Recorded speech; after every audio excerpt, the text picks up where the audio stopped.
Sponsored in part by Wormsway.com, hydroponics and organics, indoor and outdoor gardening. Garden anywhere, garden anytime. Stores conveniently located in Tampa, Florida, Erlanger, Kentucky, St. Louis, Missouri, Bloomington, Indiana, Sutton, Massachusetts, Nashville, Tennessee, and always at Wormsway.com. Welcome to Growing Indoors. I'm Joy Baird. When growing indoors, you're going to need a certain amount of tools and devices to make your growing indoors experience a success. Now, we're choosing to grow indoors in southeast Wisconsin during the winter months because things are kind of slow outside. But by no means does that mean you can only grow indoors during the winter. Many people grow indoors year-round and are very successful with it. One key element to growing indoors is a good light. Now, we have the Pioneer 6, it's a T5 light here with 6 tubes in it. Now, when you're purchasing a grow light of this size, you want to be certain, or you want to know if the tubes come with it. Some models have the tubes, and others you have to purchase the tubes separately. So in my advice to you would be purchase the ones that you get the tubes and everything with all at once, so you don't have to try to find the right tubes for your light fixture. Everything's all right there, ready to go when it's time to grow. Some other things that we're going to be growing in are smart pots as well as standard nursery pots. Now, these are the 5-gallon standard nursery pots, and these are the number 5 or 5-gallon smart pots. Now, we're going to do a comparison with these two. We're going to grow a tomato in the smart pot. We're going to grow a tomato in the 5-gallon nursery pot, both in coconut coir, and we're going to see which is more successful at growing. Now, the advantages to using smart pots is they air prune the roots. Unlike traditional nursery pots, when you start a seedling in a container, for example, the roots, if you let it grow too long in that container, they begin to wrap around, and that tendency could relate to growing in the nursery pot. But we're going to see which one grows best. So that's one thing we'll be growing in. The other things we will be growing will be zucchini. We're going to grow a couple of peppers, some beets, some radishes, and some onions. So that's some other things we're going to grow in the smart pots as well as the nursery pots. One thing we're very excited about growing in is this Aquaponics Farm. Now, it's got everything you need in it. We've got an air bubbler. We've got the nutrients that we need, the clay pellets or clay balls that we will use for that. Now, we're going to grow a pepper in this particular application, as well as a pepper in one of the other devices, whether we're not certain if we're going to grow it in the smart pot or the 5-gallon nursery pot, but we're going to see the difference between those two types of growing. And with the hydroponics pepper, we expect to be much more prevalent than with the smart pot because the nutrients are right at the roots whenever they need it. So that would be a fun thing to set up. Other things that we are going to be using that you will need in a hydroponics or coconut coir growing inside application is nutrients. We've got organic nutrients here, and this box has everything that we could possibly need. We've got everything from calcium to plant food to seaweed and everything in between, and the applications and the rates are on the side of the box. Plus, depending on what you're growing, will take different levels of the formula as well.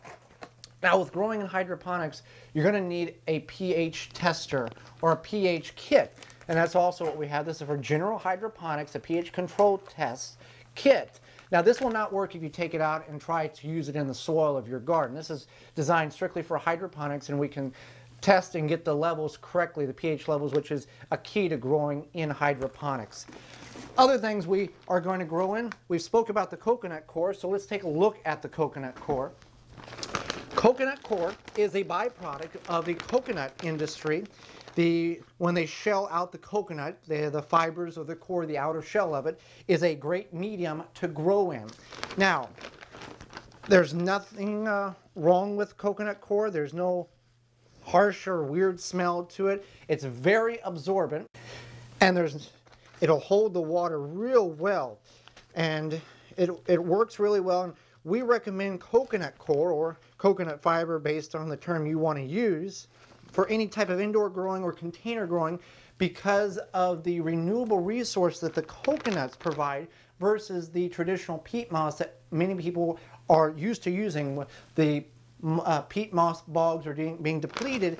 With the coconut coirs, coconut fiber that is, it will replenish itself quite rapidly, and it's a great resource to grow in. Now, growing in coconut coir versus soil will diminish the possibility of bugs, but you still will have the possibility of bugs in your grow room. And there's a couple of different factors that will relate to that. One being how much moisture you put into your coconut coir and how humid your grow room might be. Different grow rooms, different people grow in different grow rooms, different applications. Some people will grow in a grow tent. We are not going to go that way. We're just going to grow in an open room in a corner. But that can, again, introduce bugs into it, but not nearly as much as soil. But there's one way to work around that, and that is with sticky pads. These are to be hung up around where you're growing to allow the bugs to stick to it and not infestate the room or the grow tent that you're using. So that's one way to control the infestation of insects that you don't want around your plants. Some other things that are great beneficial to the growing indoors application is the hygrozyme. This is used to break down the dead organic substances in your cocoa coir when you're growing, so it's used on a regular basis so it can keep things growing the way they should, and it will work really well for our application. Another thing you'll want is a Plant Success Soluble. Now this is great for root development on your plants. Now without good root development, you're not going to have good plants, and you're just going to really be very disappointed with the outcome. So this is a necessity to get your roots developed correctly in growing in coconut coir or hydroponically. It is also a beneficial fungi, so it can only increase and help the plants grow and be successful. Now these are just some of the tools, and these are, the basic tools that we're going to be using in growing indoors. Obviously, you can get very elaborate with your setup based on your financial situation or how much room you have to grow in. So join us week to week as we get this set up, get our seeds started, and begin to grow indoors and be able to grow year-round as well. For more organic gardening and food preserving, visit the WisconsinVegetableGardener.com.